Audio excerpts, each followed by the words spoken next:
college, they say you have to balance three things: school life, social life, and sleep. And according to every article ever, sleep is one of the most important things for our well-being and health. And I don't think I've ever woken up feeling fully rested. So over my time away from school, I thought it would be a perfect time to perfect my sleep. I wanted to achieve 90% restful sleep, but I had no idea what that even meant. Right now, I would average going to bed around 1 a.m., which meant that I would wake up pretty late, meaning half my day was gone. So the first step in changing my sleep would be getting up at a consistent early time. The next thing would be getting rid of a few things that cause bad sleep: screens before bed, food, and water. Screens disrupt sleep patterns. Eating food before bed causes your body to use energy digesting food during sleep, and drinking just causes you to go to the bathroom. The next step is having a wind down time. You can't just go from doing a bunch of stuff to a sleep period. For me, reading is probably the best thing. Now that we had the plan, we just had to do it.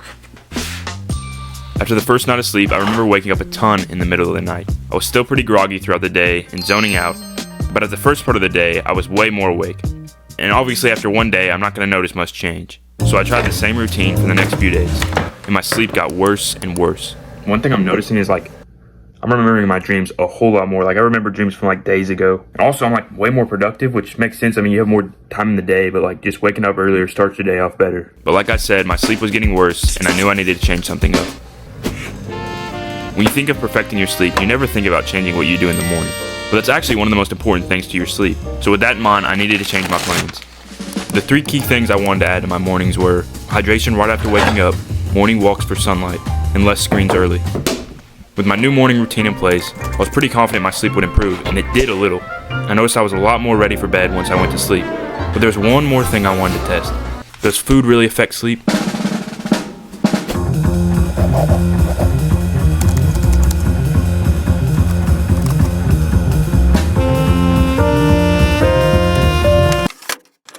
And from what I learned, and it's pretty common knowledge,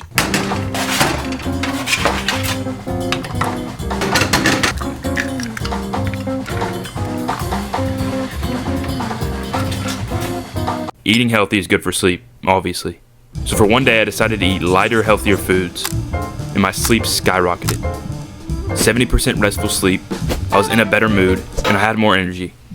So with all my new sleep strategies, I wanted to do one last thing to try and reach my sleep goal: the perfect day of sleep.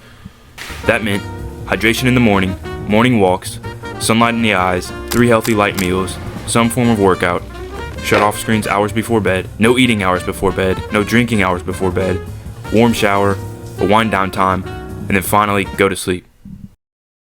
And I wasn't even close to 90%. But as I got back to my normal routine, I wanted to stop one thing hurting my sleep.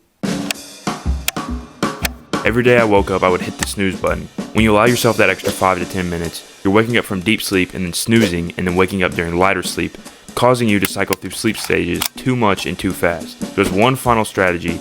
I stopped hitting snooze, and the next day I felt the worst I felt in a while. My workout was worse, but then the next day, I accidentally pressed snooze and I felt back to normal. But I didn't want to give up, and so I gave it another try, and I felt pretty normal the next day.